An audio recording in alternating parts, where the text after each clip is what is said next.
Jangan asal ngomong tahu-tahu. Pakai hati nuranimu. Terkadang saya kasihan melihat ibu yang satu ini ya.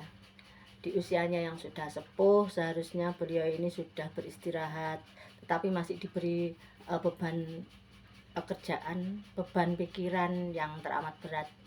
Bagaimana tidak, beliau masih harus memimpin sebuah partai yang mungkin saat ini bisa dibilang masih besar.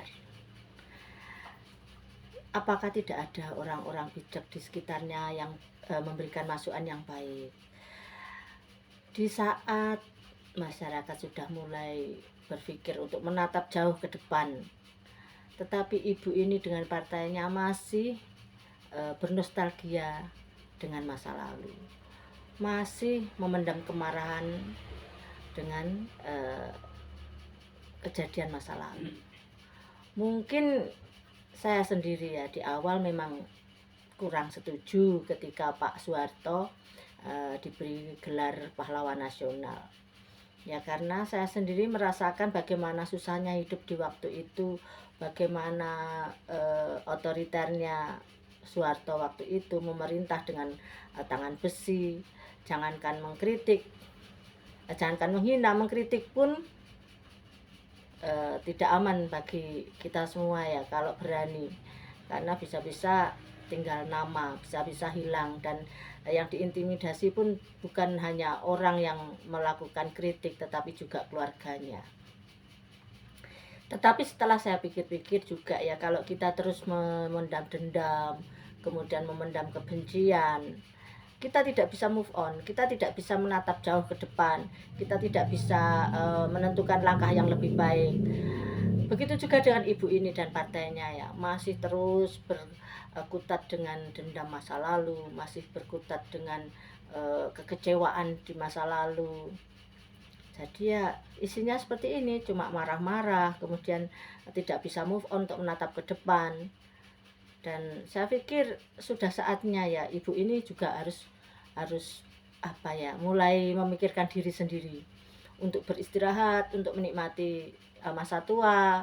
Sekaligus ini jawaban dari saya ya untuk para kader-kader Partai Demokrasi Indonesia Perjuangan atau PDIP ini, dan juga para pendukungnya yang selalu membanding-bandingkan, katanya Pak Jokowi itu contohlah Bu Mega dan Pak SBY menikmati masa tuanya.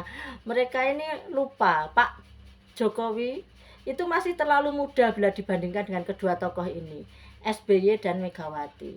Sedangkan sampai saat ini kita tahu sendiri SBY dan Megawati ini masih terus berkecimpung di dunia politik, bahkan masih berada di dalam kepengurusan partai. Sedangkan Pak Jokowi masih muda. Kalau menurut saya masih sayang pemikirannya kalau harus dibelenggu dengan tidak boleh lagi berkecimpung di dunia politik. Justru bagi saya salah kalian yang menyarankan untuk Pak Jokowi mundur dari dunia politik, katanya janji pulang. Memang Pak Jokowi sudah pulang ke Solo, tetapi pemikiran-pemikirannya masih diperlukan untuk bangsa dan negara ini. Gitu.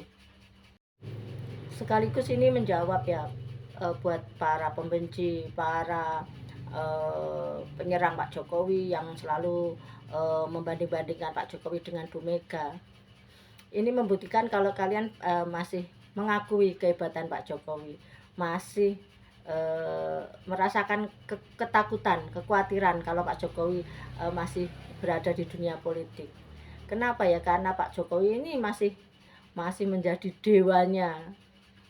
dewanya politik, taktik politik, kemudian apa ya, langkah-langkah yang dia ambil itu masih yang terbaik. Makanya banyak orang yang ingin menyingkirkan Pak Jokowi dan keluarganya ini. Kenapa ya? Karena mereka takut nantinya negara ini maju di bawah kepemimpinan orang-orang yang masih di bawah pengaruh Pak Jokowi. Padahal kita tahu ya, pemikiran Pak Jokowi ini kan semuanya untuk bangsa dan negara Indonesia, untuk dicurahkan untuk masyarakat Indonesia, bukan untuk kepentingan pribadi dan keluarganya. Tetapi selalu saja para pembenci dan penyerang ini mengatakan dinasti politik, kemudian membanding-bandingkan antara SBY dengan Megawati dengan Pak Jokowi. yang sebenarnya justru malah membuka mana yang benar-benar dinasti politik dan mana yang dituduh dinasti politik. Semoga ya masyarakat Indonesia semakin cerdas semakin cerdas, dan nantinya bisa mengambil sikap mendukung orang yang benar, mendukung orang yang amanah, bukan orang yang ambisius. Bahkan sampai sekarang politisi-politisi tua ini masih ambisius untuk menguasai bangsa dan negara Indonesia ini, bukan untuk kemajuan bangsa, tetapi untuk politik dinastinya, untuk keturunannya. Oke, salam waras.